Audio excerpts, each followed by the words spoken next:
Hello dear students, ये एक multiple plates को कनेक्ट करने की प्रॉब्लम है। कैपेसिटर्स में जनरली इस तरह की प्रॉब्लम्स पूछे जाते हैं, तो ये समझने की कोशिश करते हैं कि इस तरह के कॉन्सेप्ट्स को कैसे सॉल्व किया जाएगा।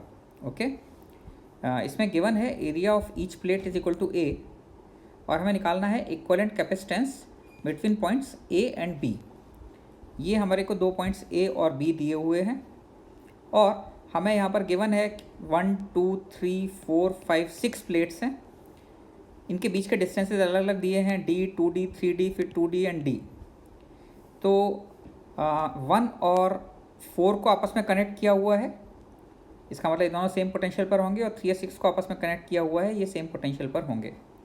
हमसे पूछा जा रहा है ए और बी के बीच में इक्विवेलेंट कैपेसिटेंस क्या होगा। ओके, तो पहले आप इसको खुद सॉल्व करने की कोशिश करें और उसके बाद देखें कि आपका आंसर सही आ रहा है या नहीं। ओके, तो मैं इस क्वेश्चन को सॉल्व करके आपको बताता हूँ। देखिए, इस तरह की प्रॉब्लम्स में बेसिकली आपको समझना चाहिए कि सबसे पहले तो हम पोटेंशियल असाइन कर देते हैं और ए और बी जिन दो पॉइंट्स के बीच में इक्विवेलेंट कैपेसिटेंस पूछा जाता है उनको वी पोटेंशियल डिफरेंस से मान लेते हैं। एक बैटरी मान लेते हैं, इनके बीच में वी और ज़ीरो की लगी होती मान लीजिए, तो ये वी और ज़ीरो हमने प्लेट 3 और 4 के पोटेंशियल एज्यूम कर लिए हैं।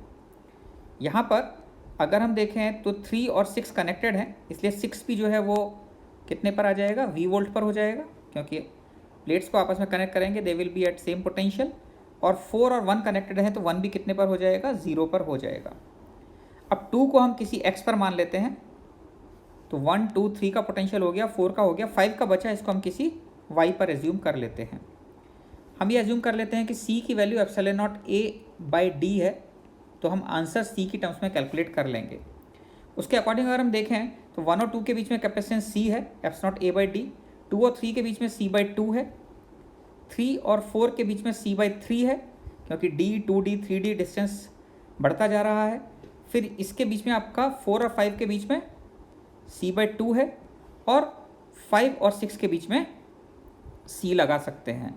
तो ये आपके पास 1 2 3 4 एंड 5 कैपेसिटर्स आपके लगने चाहिए और उसके बाद आप इक्विवेलेंट कैलकुलेट करेंगे। तो हम मान लेते हैं कि सपोज V और 0, आपको ये तो समझ में आता ही है कि हाईएस्ट पोटेंशियल V होना चाहिए बैटरी का और लोएस्ट पोटेंशियल 0 बैटरी क्रिएट कर रही है, और बाकी सारे पोटेंशियल इनके बीच में आने चाहिए। तो V और 0 के अलावा हमने X और Y माने हैं, तो V के पास यहाँ पर X है और इधर 0 के पास Y हमें एक दिख रहा है, तो हम V0 XY ये कनेक्ट कर लेते हैं। अब सबसे पहला 1 और 2 जो है वो हमारा x और 0 के बीच में लगा हुआ है, तो x और 0 के बीच में हम एक कैपेसिटर लगा देते हैं, इसकी वैल्यू है c के बराबर, ये x और 0 के बीच में लग जाता है। दूसरा कैपेसिटर x और v के बीच में लगा हुआ है, ये वाला कैपेसिटर हमने कनेक्ट कर लिया x और 0 के बीच में।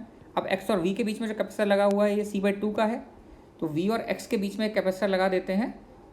v और x के बीच में कैपेसिटर c बाई 2 का लगा है, तो यहाँ पर c बाई 2 का एक कैपेसिटर लग जाएगा।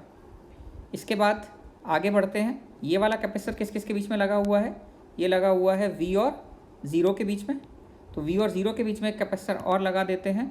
v एंड 0 के बीच में c बाई 3 लगा हुआ है, तो v और 0 के बीच में हम एक c बाई 3 कनेक्ट कर देते हैं। ओके, अब हमारे पास दो कैपेसिटर और बचे, ये वाला कैपेसिटर बचा c बाई 2 जो y और 0 के बीच में है, तो y और 0 के बीच में c बाई 2 एक कैपेसिटर लगा देते हैं, c बाई 2 y और 0 के बीच में आ जाता है। एक कैपेसिटर हमारा बचा जो कि v और y के बीच में लगा हुआ है, तो v और y के बीच में कैपेसिटर c का है, इसको और लगा देते हैं, तो v और y के बीच में एक कैपेसिटर c का और लग जाता है। ये आपके पास इक्विवेलेंट कैपेसिटेंस बन जाता है। अब आप देख सकते हैं बेसिकली इसमें c एंड c बाई 2 ये सीरीज़ में आ गए, इसके बाद c बाई 2 एंड c ये सीरीज़ में आ गया नीचे,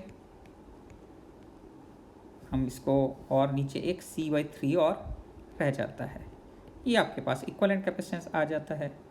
अगर आप c और c बाई 2 का इक्विवेलेंट कैपेसिटेंस निकालेंगे तो c और c बाई 2 का इक्विवेलेंट कैपेसिटेंस कितना आएगा, c into C by 2 upon c plus c by 2, ये c डैश आ जाएगा। ये आपके पास कितना हो गया, c square by 2 into 3c by 2, this comes out to be c divided by 3। तो C/3 कैपेसिटेंस लग गया, नीचे भी C/3 लग गया, और इसके नीचे ये C'/3 हो गया, हमने कवर कर लिया, ये C/3 हो गया, इनका इक्वलेंट C/3 हो गया, और एक C/3 और लगा हुआ है, तो नीचे एक C/3 और हो जाता है। और इस तरीके से तीनों C/3 पैरेलल में हो जाते हैं V और 0 के बीच में, और आपके पास C इक्वलेंट कितना आ जाता है पैरेलल में C/3 plus C/3 plus C/3, that is equal to C। And what is the value of C? Epsilon naught A/D। ये आपका आंसर आ जाता है। तो इस तरह के प्रॉब्लम सिंपल होते हैं। आपको बेसिकली बैटरी V और 0 लगाकर और जो भी सेम पोटेंशियल पर हैं उनके पोटेंशियल असाइन करते जाएं। V और 0 को लेफ्ट और राइट में रखें, एक्सट्रीम लेफ्ट एक्सट्रीम राइट, बाकी सारे पोटेंशियल बीच में लिखते चले जाएं, और जो जो कैपेसिटर जिस पोटेंशियल के बीच में है उसको लिख के प्रॉब्लम को सॉल्व कर सकते हैं। आई होप अब आपको ऐसी प्रॉब्लम्स सॉल्व करने में डिफ़िकल्टी नहीं